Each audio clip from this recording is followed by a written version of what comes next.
नमस्कार, भारत लाइव देख रहे हैं आप। एक बार फिर से बड़ी खबर लेकर आया हूं, लेकिन उससे पहले गेट पास शेयर कीजिए वीडियो, उसके बाद आगे बढ़ेंगे। चलिए, आप लोगों पर भरोसा है, विश्वास है, शेयर कर दिए होंगे। आगे बढ़ते हैं। बड़ी खबर यह है कि आपको हमने बताया था कि नीतीश कुमार को कमज़ोर करने के लिए सुशील मोदी का पहले विकेट गिराया गया। अब आप लोग को लगा कि नहीं, विकेट कैसे गिराया गया? सुशील मोदी को तो प्रमोशन मिला है, उनको तो दिल्ली भेजा गया है, उनको तो राज्यसभा दे दिया गया, बड़ा पद दे दिया गया।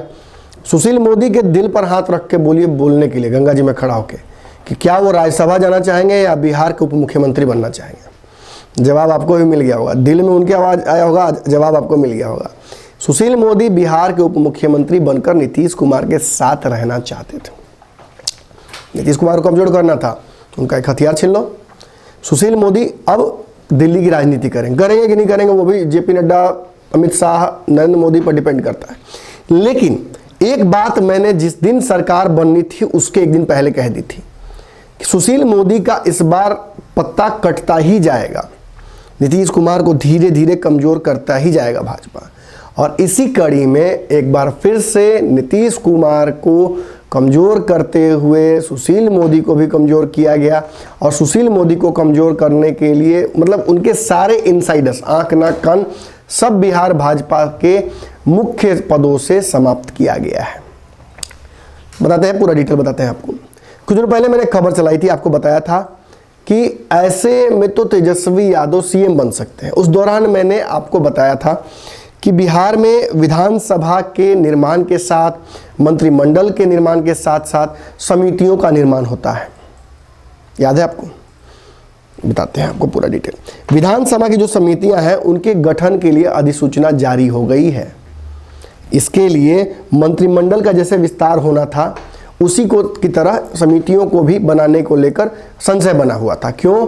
क्योंकि तेजस्वी यादव जो कि नेता प्रतिपक्ष हैं, उनको भी कहा गया था कि आप भी इसमें शामिल हुए, क्योंकि प्रक्रिया है, परंपरा है। लेकिन उन्होंने थोड़ा लेटर में इशू फंसा दिया था। जो विजय सिन्हा है, वो अध्यक्ष है विधानसभा के, उन्होंने लेटर लिखा था तेजस्वी यादव को कि आप नाम भेजिए जिनको समितियों में हम ऐड करें। लेकिन उन्होंने कहा कि नहीं, आप पहले समितियां भेजिए, जो समितियां हमें दी जाएंगी तब हम उस हिसाब पे, उस आधार पर नाम भेजेंगे। इस लफड़े में फंसने की वजह से काफ़ी लंबा खिंच गया। लेकिन कयास लगाया जा रहा था कि जिनको मंत्रिमंडल मिल गया है उनको इस समिति में जगह नहीं मिलेगा। मौजूदा नीतीश सरकार में 14 मंत्री हैं, 7 भाजपा, 4 जदयू। वही हुआ, किसी को भी इन समितियों में जगह नहीं मिली। लेकिन ये वाइस वर्सा भी काम करता है। अगर किसी को समिति में जगह मिल गई तो उनको मंत्रिमंडल में भी जगह नहीं मिलेगी। बिहार सरकार के 2 पुराने कैबिनेट मंत्री और भाजपा के 2 दिग्गज नेता, जो तिकड़ी कही जाती है बिहार में भाजपा की, सुशील मोदी और कौन, प्रेम कुमार और कौन, नंदकिशोर यादव, इन तीनों की तिकड़ी बिहार भाजपा में कही जाती है। नीतीश कुमार के आंख, नाक और कान है। आँख को तो दिल्ली भेज दिया गया और नाक और कान की सर्जरी करके उनको सेंटिंग में बिठाया हुआ था। अब खबर यही है कि भाजपा ने पूरी सर्जिकल स्ट्राइक कर दी है। एक बार इसी समिति में निर्माण के साथ, अधिसूचना के साथ साथ जिम्मेवारी दे दी गई है। और बिहार सरकार के, पुराने सरकार के 2 दिग्गज नेता, जो कि प्रेम कुमार, जो कि एक समय में भाजपा के सीएम कैंडिडेट ही थे, उनकी भी समिति में उनको एडजस्ट कर दिया गया है। और नंदकिशोर यादव को भी एडजस्ट कर दिया गया। देखिए कुछ डिटेल्स है जो मेरे पास है। विजय कुमार सिंह ने, विधानसभा जो अध्यक्ष हैं, उन्होंने अधिसूचना जारी की। तेजस्वी यादव के साथ मामला फंसा हुआ था, लेकिन वो सुलटा लिया गया। तो बिहार सरकार में मंत्रिमंडल विस्तार को लेकर अब आपको संशय नहीं होना चाहिए। क्यों? जो मंत्रिमंडल का विस्तार होगा उसमें अब आपको ये 2 नाम तो नहीं दिखेंगे, यानी नंदकिशोर यादव और प्रेम कुमार को एडजस्ट कर दिया गया है समितियों में। इनकी मौजूदा राजनीति को यही समाप्त कर दिया है भाजपा ने। और इसके पीछे कारण है, प्रेम कुमार की नज़दीकियां नीतीश कुमार से बहुत ज़्यादा हो गई थी। हालांकि 2015 के चुनाव में प्रेम कुमार नीतीश कुमार के विपक्ष में खड़े किए गए थे, लेकिन कहा जाता है कि उसके बाद फिर नीतीश कुमार से उनकी नज़दीकियां पहले की तरह हो गई थी और मंत्रिमंडल जो निर्माण हुआ था 2017 के बाद, उसमें प्रेम कुमार को स्थान देने के लिए नीतीश कुमार ने ही दबाव बनाया था। ऐसे ही नंदकिशोर यादव को लेकर कहा जाता है कि सुशील मोदी से उनकी नज़दीकियां बहुत ज़्यादा हैं और मौजूदा स्थिति में बिहार की कोई भी खबर सुशील मोदी तक उन्हीं के माध्यम से पहुंच सकती है।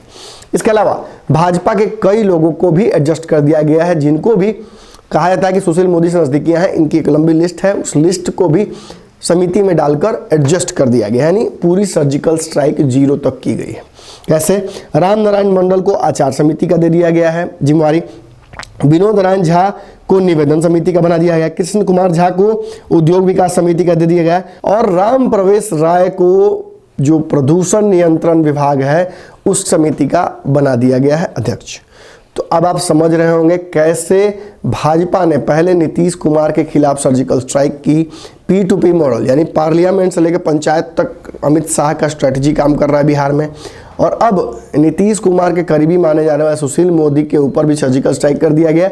उनके भी जितने लोग करीबी हैं उनको भी एडजस्ट कर दिया है। देखिए, माना जाता है, ऐसा हो सकता है कि इन लोगों में से किसी को मंत्री बना दिया जाए, लेकिन माना जाता है और जो परंपरा चली आती है उस हिसाब से जिनको समिति में जगह मिलती है उनको मंत्रिमंडल में स्थान नहीं मिलता है।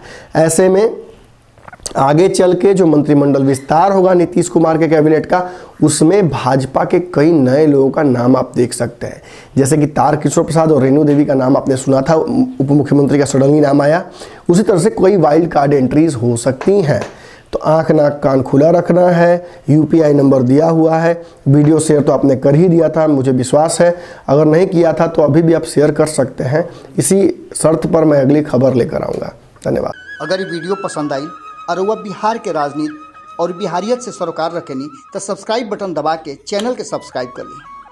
ओजे एगो घंटी बा, ओकरा बटन दबा देला से कुल सटीक और मारक खबर रुआ मुफ्त में मिल जाई।